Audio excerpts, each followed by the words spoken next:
की जय। मौली ज्ञानेश्वर महाराज की जय। आदि शक्ति मुक्ताबाई की जय। सब संतन की जय। नमस्ते पाप मोचिन्य नमो देवी वरानने। नमोस्ते पुण्यजले नमो मकरगामिनी। नर्मदाय नमः प्रात नर्मदाय नमो निशि। नमस्ते नर्मदे देवी त्राहि मां भवसागरात्। गंगातरङ्गरमणीय जटाकलापम् गौरी निरन्तटविभूषित वामभागम्। नारायण प्रियमनङ्गमदापहारम्।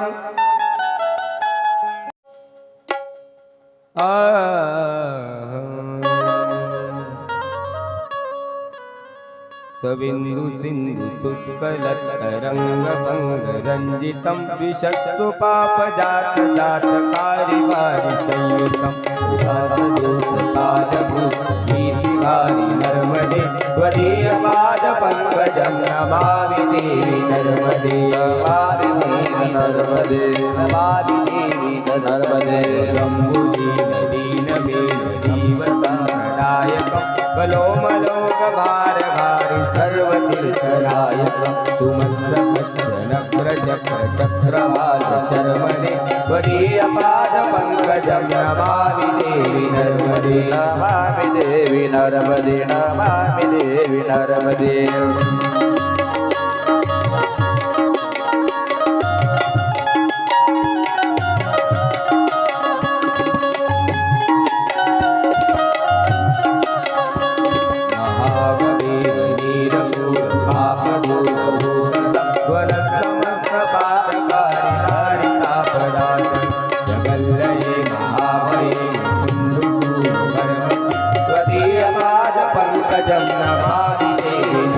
नमामि देवि नर्मदे। नमामि देवि नर्मदे।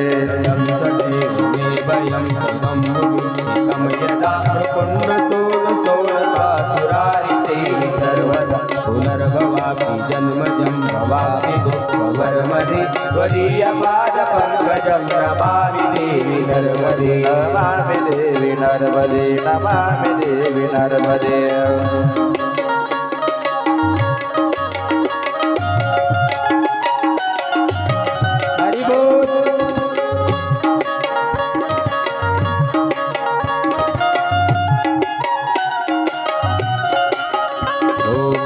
लक्ष किन्नरामरासुरादिपूजिते सुलक्षणेरतीरधीरपक्षिलक्षपूजिते वसिष्ठशिष्यपिप्पलाद कर्मणादि शर्मणि त्वदीयपादपङ्कजं नमामि देवि नर्मदे। नमामि देवि नर्मदे। नमामि देवि नर्मदे। सनत्कुमार नचिकेत कश्यपादि षट्पदे कृतं स्वकीयमानसे सुनारदादि षट्पदे रविन्दुरन्ति देवदेवराज कर्म शर्म त्वदीयपादपङ्कजं नमामि देवि नर्मदे। नमामि देवि नर्मदे। नमामि देवि नर्मदे।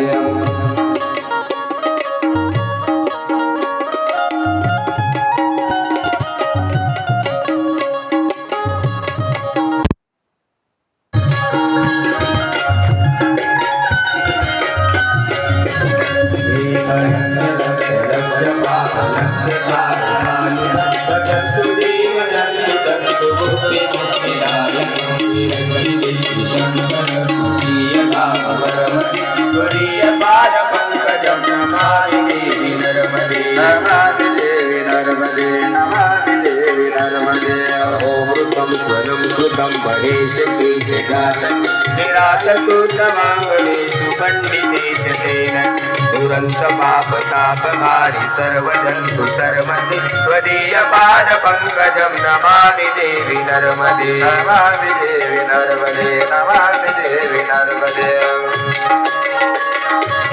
नर्मदे हर।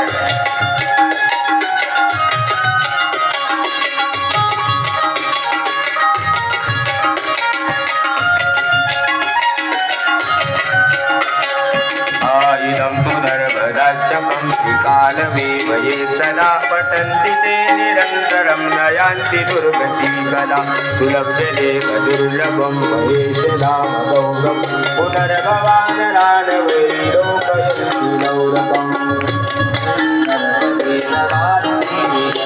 नमामि देवी नर्मदे नमामि देवी नर्मदे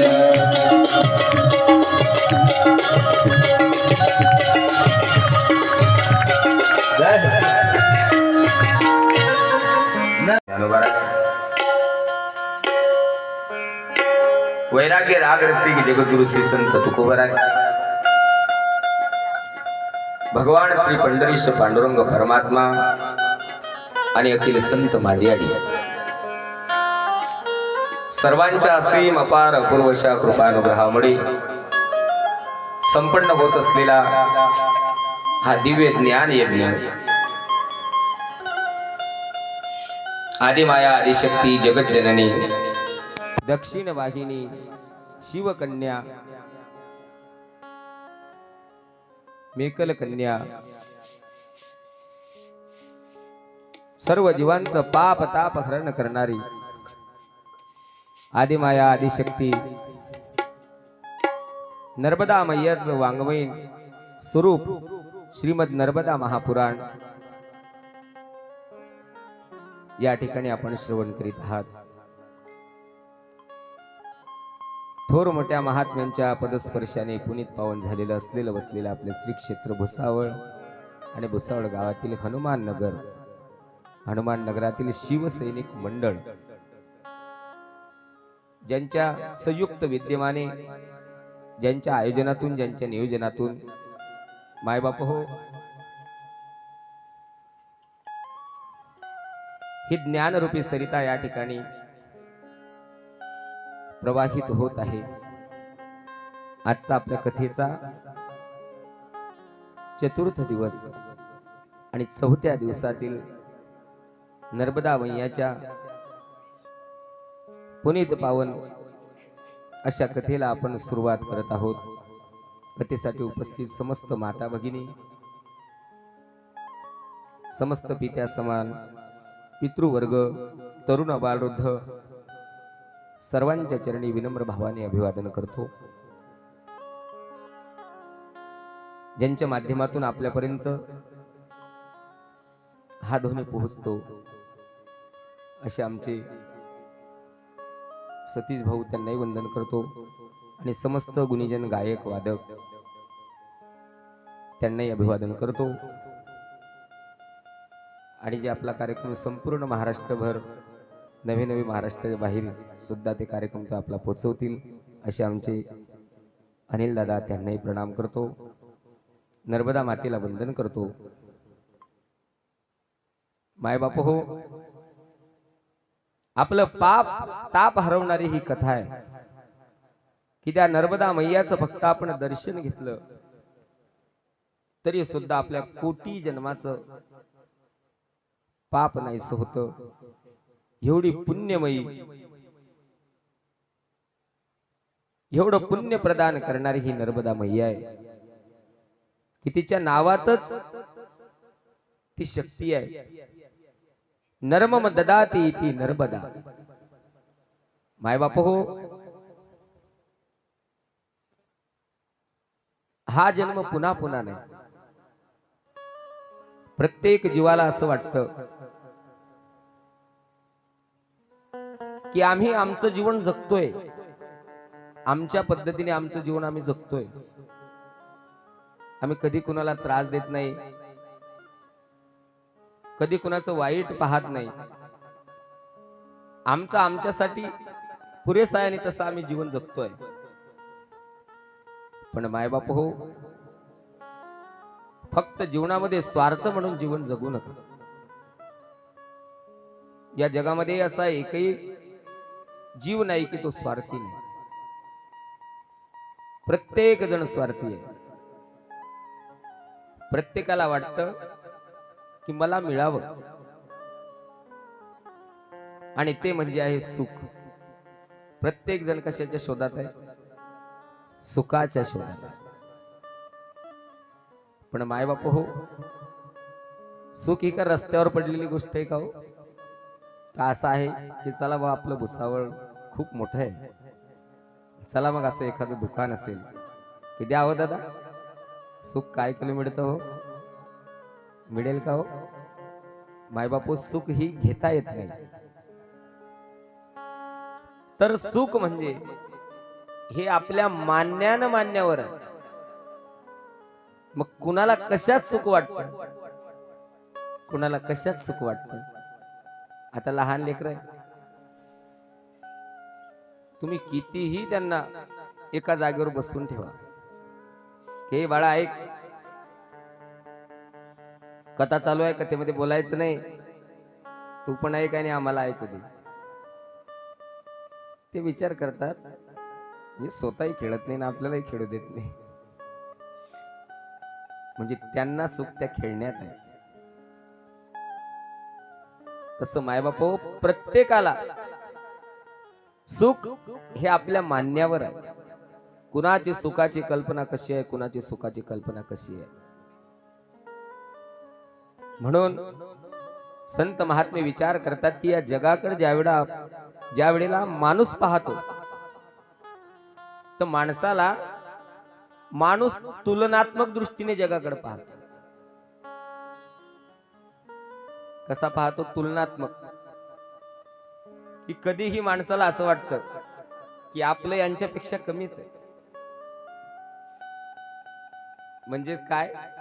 कधीही कुणालाही दुसऱ्याच्या पायातली चप्पल, दुसऱ्याच्या पायातला जोडा चांगला दिसतो, पण मायबाप हो त्याची चप्पल आणि त्याचा जोडा त्याला कुठं चावतो हे फक्त त्यालाच माहिती राहत.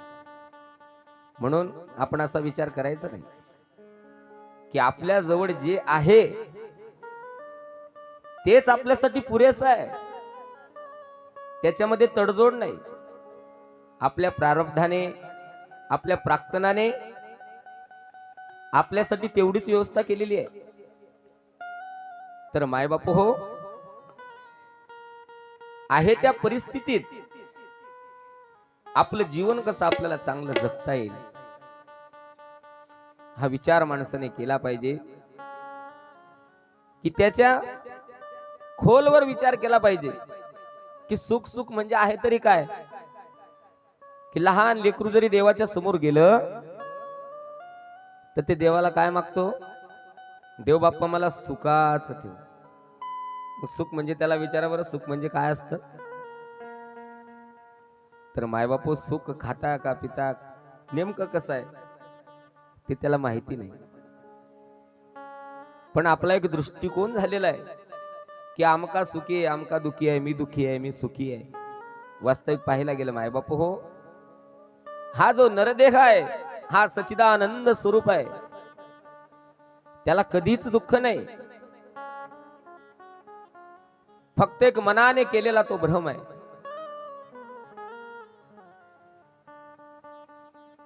बघा माणसाची सुखाची कल्पना कशी असते.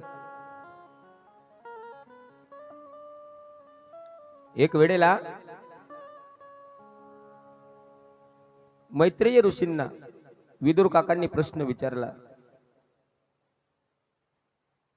हे मैत्रेयजी मला सांगा, या जगामध्ये प्रत्येक माणूस आज सुखासाठी धडपड करतो म्हटले,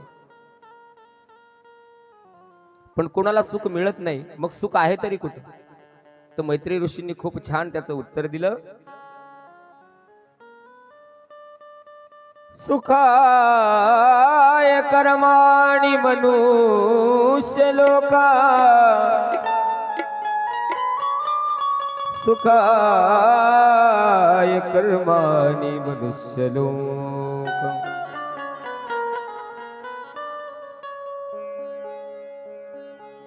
मैत्रेय ऋषी सांगतात, अरे विदुरा ऐक, की मनुष्य जसं कर्म करतो त्याच्या कर्मानुसार त्याला सुख मिळतं म्हटले. बघा आपलं कर्मच आपल्या सुखदुःखाला कारण आहे.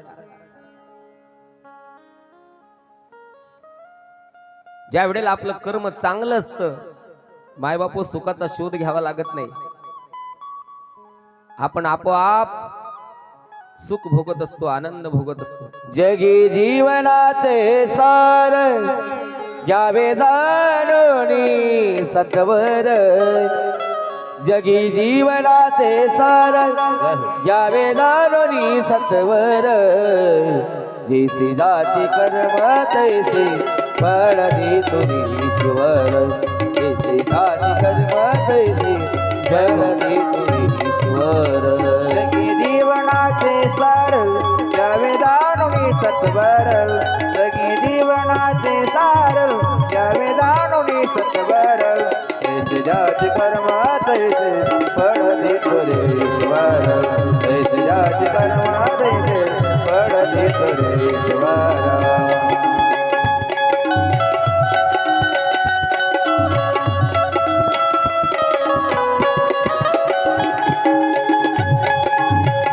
हरी बोल.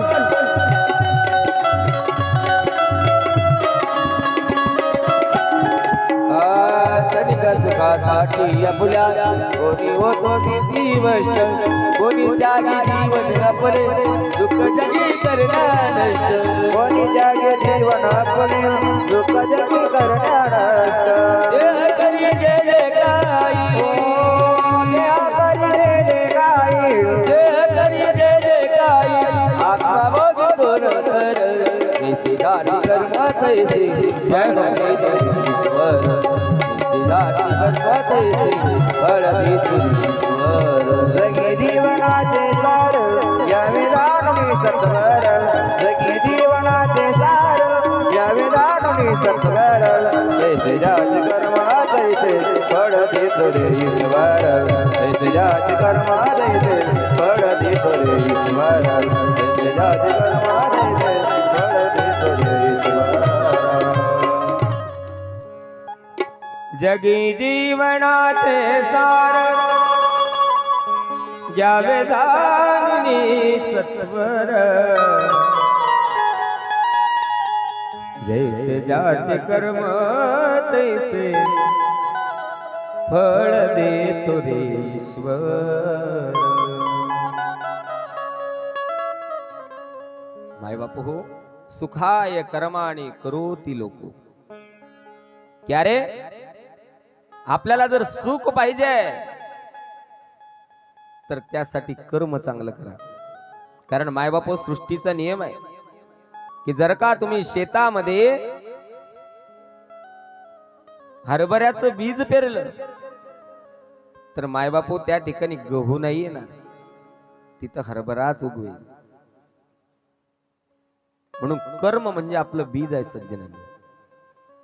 तर आपण विचार करायचा आहे की या सृष्टीमध्ये जसं आपण बीज पेरतो त्याप्रमाणे आपल्याला त्याचं फळ मिळतं. त्याचप्रमाणे मायबाप हो, जसं कर्म करतो तसं आपल्याला त्याचं फळ मिळतं. एक चित्रपटाचं गाणं आहे, जो बोएगा वही पाएगा, जो बोएगा वही पाएगा, तेरा किया दे आएगा, सुख दुख है क्या फल कर्मों का, जैसी करनी वैसी भरनी, जैसी करनी वैसी भरनी, जैसी करनी वैसी भरनी, जैसी करनी वैसी भरनी, जैसी करनी वैसी भरनी, जैसी करनी वैसी भरनी, जैसी करनी वैसी भरनी, जैसी करनी वैसी भरनी। सबसे बड़ी पूजा है माता पिता की सेवा, सबसे बड़ी पूजा है माता पिता की सेवा,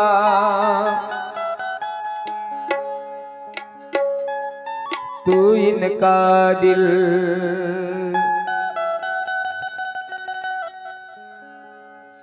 खुश रखे तो ईश्वर खुश हो जाए, जो बोएगा वही पाएगा, सुख दुख है क्या फल कर्मों का। सुख दुख हे आपल्या कर्माचं भोग आहे। तुम्ही कल्पना जर चांगली केली, मायबाप हो, बऱ्याच गोष्टी आपल्या चिंतनावर, आपल्या मननावर त्या ठिकाणी अवलंबून असतात।